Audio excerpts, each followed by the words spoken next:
¿Cómo ve Morena, cómo consideras este quinto informe de gobierno del presidente de México? ¿Está pegado a la realidad o...?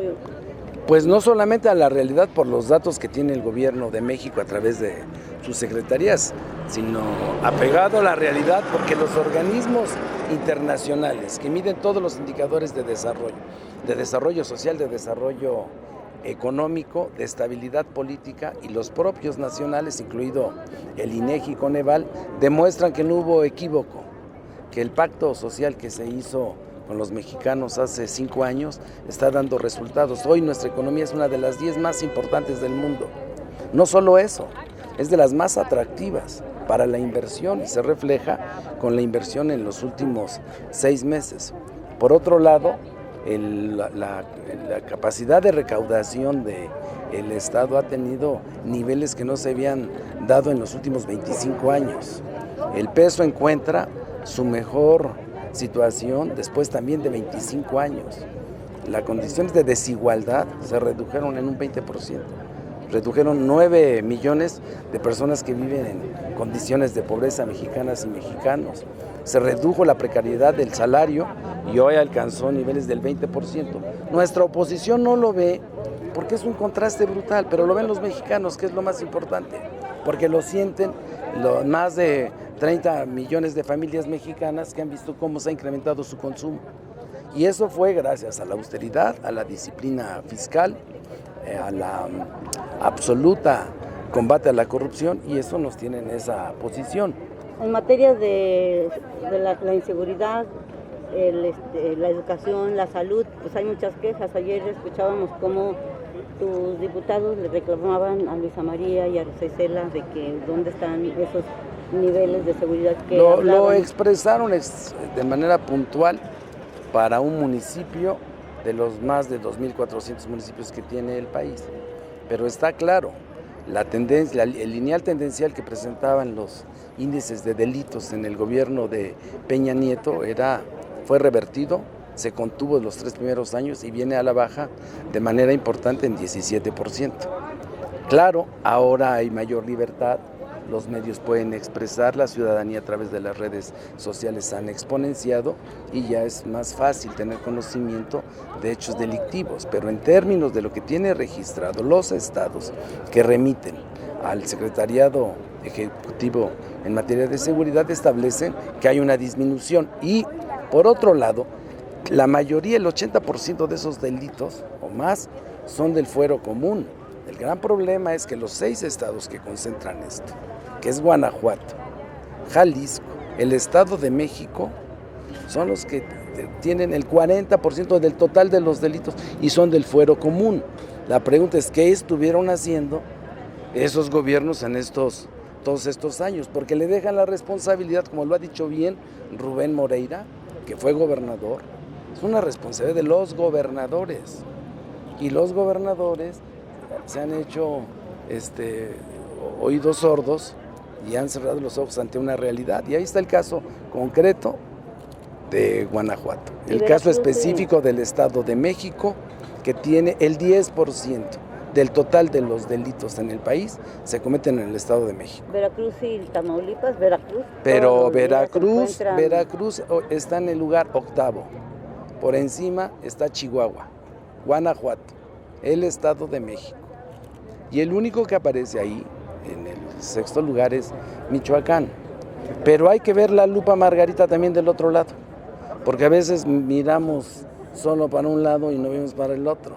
Y hay una total, absoluta descomposición en estos 4 estados de la República por omisiones de los gobernadores. Y los riesgos de que se maquillen las cifras, porque también decía el gobernador de Michoacán, que cuál delincuencia, que los limoneros si no denuncian al crimen organizado pero son cómplices. Más allá de eso lo reportan las fiscalías de los estados. Porque repito, por primera vez un gobierno de la República está transparentando los datos que se tienen en materia de inseguridad, aun cuando son del fuero común. Podrían solo quedar establecidos lo que establece el Poder Judicial como el número de carpetas que tienen. El Poder Judicial Federal ha dicho que son 2 millones Sí, nada, son 20 y tantos millones. El resto se cometen en los estados y son del fuero común. ¿Y en salud y educación? En salud y en educación, ya lo dijimos, se hizo todo el trabajo preparatorio de tener una puntual radiografía de toda la infraestructura hospitalaria. Se tiene infraestructura, no se tenían médicos. Hay ejemplos claros de más de 80 hospitales que tenían quirófanos, que tenían equipamiento con tomógrafos de última generación, pero no había radiólogos, y no había radiólogos porque no hay especialistas. Y la realidad de la salud en México y de la torpeza con la que se condujo durante 20 años fue el COVID, que no teníamos urgenciólogos, que no había intensivistas, que no existían neumólogos, que no había especialistas porque cerraron la llave en ese proceso, haciéndole caso a Claudio X González, de privatizar el sistema educativo nacional, como lo hicieron en materia energética, privatizando la electricidad y privatizando el petróleo, y entrar al rescate de todo ese desorden económico, financiero, social, con 75 millones de pobres que dejaron. Hay que reconocer y felicitar el gran trabajo que ha hecho el presidente Andrés Manuel López Obrador. Entonces, ¿van bien, como diría aquella, y requete bien? Bueno, no solamente lo digo yo, porque mi voz puede ser una voz en nombre del grupo parlamentario de Morena y compañero de lucha del presidente. Lo dice el 80% de los mexicanos que aprueban su gobierno. Ese es el mejor juez, es el pueblo. Y el pueblo hoy considera a Andrés Manuel López Obrador el mejor presidente que ha tenido nuestro país. Diputado, ayer decía Jorge Romero, en su calidad de coordinador, no de presidente de la Junta, y Jorge Álvarez, que definitivamente que se olviden de la reforma al Poder Judicial. No va a pasar. Pues no, porque ellos están a favor de los privilegios. Imagínate, ellos votaron en los presupuestos de los 5 años anteriores a la llegada de la transformación en México, porque dentro del presupuesto solo se autorizara el 1.3 y el 3% en infraestructura, que es el primer instrumento para detonar el empleo y reactivar las economías locales. Ahora andamos en el 10%. Ningún país de los países desarrollados tiene tanto destino del gasto, del presupuesto que se convierte en inversión, como México. Ni tampoco se destina tantos recursos de inversión en política social, sin contratar deuda. Ellos contrataban deuda. ¿Y por qué no le preguntan de eso? Con inflaciones que rebasaban los 5 puntos, con un desempleo que andaba arriba del 3%, con 75 millones de pobres. Esa es la realidad.